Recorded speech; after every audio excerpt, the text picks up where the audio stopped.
This is the continuing story of Milo, a brave young explorer who once discovered a magical backpack that opened portals to extraordinary worlds.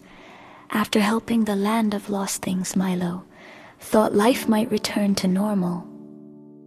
But magical adventures never truly end.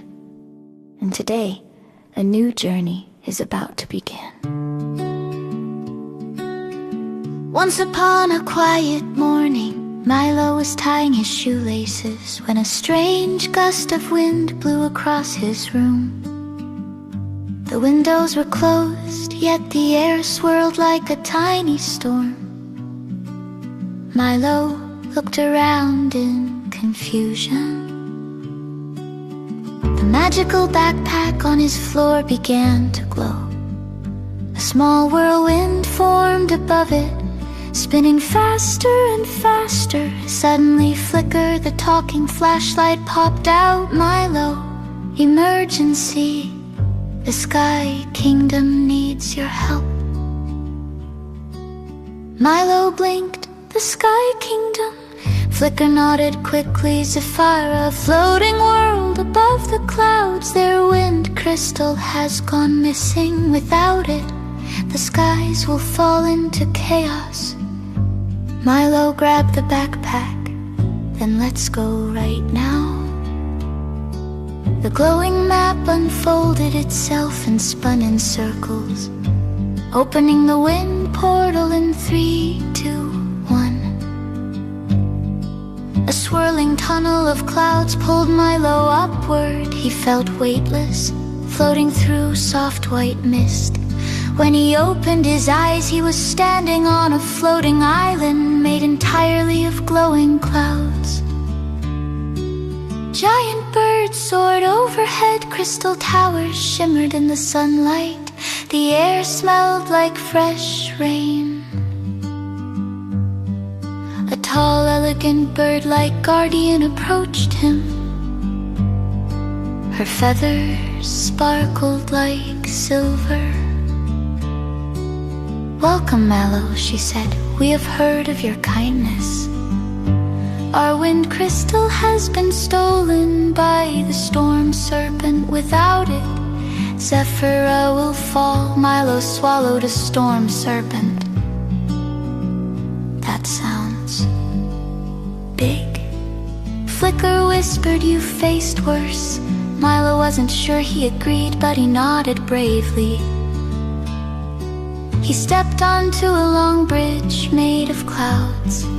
It wobbled under his feet. Suddenly, a piece of the bridge cracked away. Milo froze. A tiny cloud creature floated up beside him. "Don't be scared.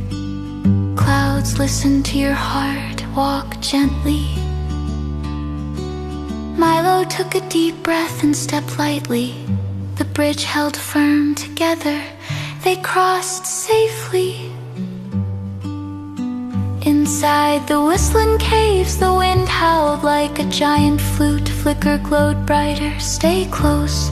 These caves test your courage." A deep voice echoed through the cave walls. "Who enters the whistling caves?" Milo stepped forward. "I'm Milo. I'm here to help Zephyra." The wind softened, then answer this. "What moves without legs, speaks without a mouth, and can lift mountains?" Milo thought for a moment. The wind. The cave glowed warmly. "You may pass." Dark clouds swirled around a massive floating rock. Lightning crackled. A giant serpent made of storm clouds rose from the center. "Who dares enter my domain?" The serpent roared. Milo's knees shook, but he stood tall. "I'm Milo. You took something that doesn't belong to you." "The wind crystal gives me power," the serpent hissed. "Without it, I am nothing."